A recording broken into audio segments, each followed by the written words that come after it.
Stephen mencibir dan berkata, "Mulai hari ini, jika kamu bertindak gegabah, aku akan menceraikanmu. Istriku dapat lebih banyak dan anak-anak dapat dilahirkan dari mereka. Jika anak-anak di perut Lucy tidak apa-apa, masalah ini aku anggap selesai. Tetapi jika anak Lucy mengalami masalah, aku tidak akan membiarkanmu pergi begitu saja. Sekarang, pulanglah." Cerai? Marina memperingatkannya ketika akhirnya dia berdiam diri. Dia jatuh ke lantai. Lucy yang meringkuk dalam pelukan Stephen memandang Marina dan menunjukkan sedikit lengkungan pada sudut pandang yang dilihat oleh Marina. Oke, misinya sudah selesai dan sekarang bisa menjelaskannya. Pada akhirnya Marina tersandung dan wajahnya frustasi dan meninggalkan rumah emas. Dia kalah perang dan itu yang kalah sepenuhnya. Pada saat ini, Lina tidak tahu apa-apa tentang apa yang terjadi pada Marina. Otak Marina penuh dengan selingkuhan itu, di mana ada pikiran ekstra untuk berurusan dengan Lina. Selain itu, wajahnya merah dan bengkak, dan dia tidak berani keluar untuk ditunjukkan pada orang-orang, karena takut orang lain akan mentertawainya. Karena itu, Lina tidak melihat Marina selama beberapa hari. Selama beberapa hari, Lina terkejut bahwa dia selalu memiliki makanan enak dan bergizi setiap kali dia kembali ke kamarnya. Lina bahkan tidak memikirkan siapa yang mengirimnya. Lina tidak berani tidak makan hanya karena setiap kali dia bisa melihat catatan di atas meja yang dikatakan, "Jika kamu berani makan mie lagi, jika kamu tidak menyelesaikannya, kamu akan menanggung resikonya sendiri." Jadi dengan cara ini bahkan jika Louis tidak kembali, kendalinya masih ada di sekitarnya. Dalam hal ini, Lina juga tidak berdaya. Setelah Lina merawat Lukas, dia berencana untuk kembali ke kamar, tetapi dihentikan oleh Lulu. Lulu berkata dengan marah, "Kamu kemari." Meskipun Lina ragu-ragu, dia masih harus datang kepada Lulu. "Aku ingin menikah. Calon suamiku sangat menyayangiku. Ini adalah pilihanku. Tapi tanganku adalah emas. Tapi aku tidak bisa membawa benda-benda berat itu. Jadi, kamu bawakan barang-barang itu." Lulu pada awalnya sangat jijik untuk menikahi pria tua itu. Tetapi karena pria itu menatapnya, memberinya kartu kredit, membiarkannya pergi berbelanja, suasana hatinya berangsur-angsur menjadi lebih bahagia. Meskipun dia memang keluarga dari keluarga Lu, tetapi uang sakunya tidak hanya terbatas. Bahkan uang kembalian ibu juga sudah diperbaiki.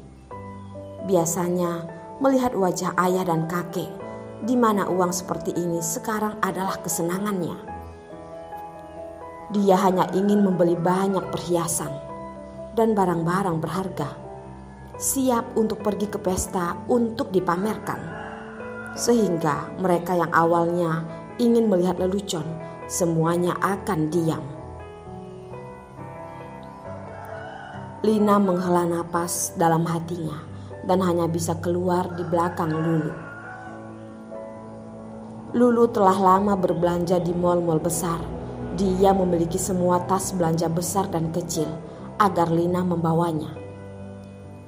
Lulu juga secara khusus membeli sepotong perhiasan di toko perhiasan khusus yang berharga. Harganya cukup bagi lelaki tua itu untuk memberikan saldo kartunya. Bahkan dia juga menyukai berlian tokoh di tokoh kota Hati Merah Muda. Berliannya terlihat begitu indah. Harganya standar, 10 juta. Mereka telah ditempatkan di toko selama beberapa dekade dan mereka belum membeli. Dia juga telah mendengar banyak wanita yang telah mendiskusikan perhiasan hati merah muda ini. Dan mata mereka penuh dengan mata yang bersemangat.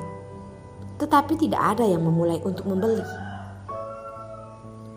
Lulu berpikir bahwa jika dia benar-benar membeli kalung hati merah muda ini, itu pasti akan menjadi fokus para penonton dan itu pasti akan membuat orang-orang iri. Namun, lelaki tua itu pasti menolak untuk memberikan jutaan. Jadi Lulu hanya bisa melepaskan giginya. Setelah membeli beberapa barang, Lulu berdiri di depan mobil dan Lina yang dengan bangga mengisi tangannya dengan barang-barang berkata, "Kamu tidak harus kembali dengan mobil. Kamu akan kembali sendiri dan bawa barang-barang ini. Tapi aku peringatkan ya, jika kamu berani melupakan sesuatu, aku akan mengupas kulitmu. Ya, beri aku semua uang yang kamu miliki. Uangmu adalah uang keluarga lu. Kamu kembali sendiri dan itu tidak jauh," ucap Lulu. Tangan Lina memerah memegang barang-barang yang berat. Dia tidak berdaya di hatinya. Lulu memang sengaja untuk mengerjainya.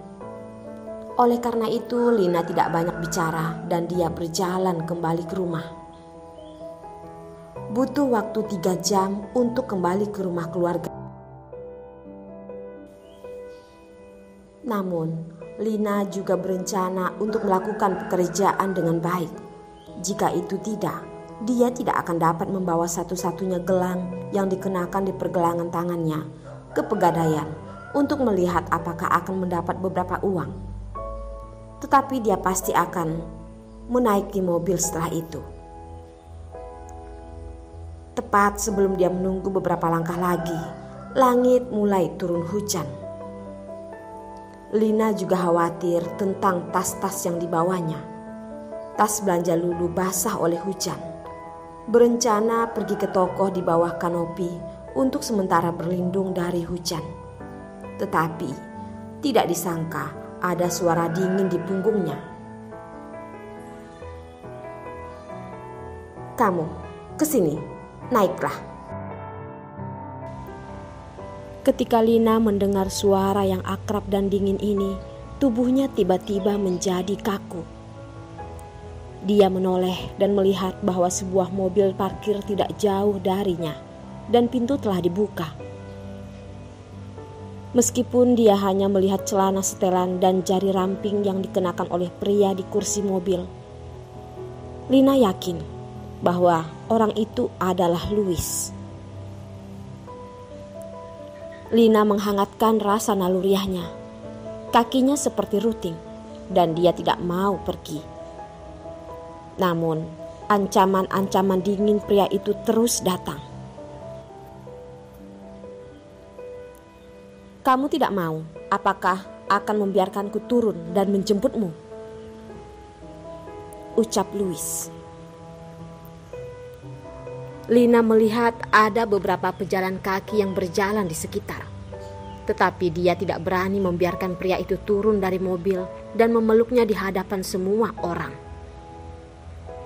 Oleh karena itu, Lina menggigit giginya, berlari, membawa sejumlah besar tas belanjaan di tangannya dan naik ke mobil. Hanya ketika dia baru saja naik mobil, dia melihat bahwa pria itu mengerutkan kening dan menatap dia. Dia ingin mengencangkan dirinya dan mencoba mengurangi rasa keberadaannya. Tapi, apa Lina tidak berpikir bahwa pria itu memerintahkan, "Lepaskan bajumu." "Ah?" Wajah Lina memerah. Dasar, pria ini benar-benar cabul. Ada orang di kursi pengemudi. Dan begitu dia naik ke mobil, pria itu menyuruhnya melepaskan pakaiannya. Lina tidak berani bergerak. Tetapi ketika dia ragu-ragu, Louis sudah tidak sabar. Salah satu tangannya dengan kuat memegang tubuh Lina. Dan di detik berikutnya, dia melepaskan baju Lina yang basah. Pada titik ini, Thomas tidak berani untuk melihatnya, menunduk. Karena dia yakin, jika tuannya tahu bahwa meskipun dia hanya sekilas, dia pasti akan mengeluarkan pandangan ancaman. Lina malu dan marah. Matanya menatap pria itu. Kamu? Apa yang akan kamu lakukan? Louis mendengus, lalu melepas jasnya dan menutupi tubuh Lina. Menurutmu, apa yang harus kulakukan? Apa yang terjadi? Aku belum menyentuhmu dalam beberapa hari ini. Kamu begitu kesepian, iya kan? Ingat saja aku. Pikirkan saja, aku menginginkanmu.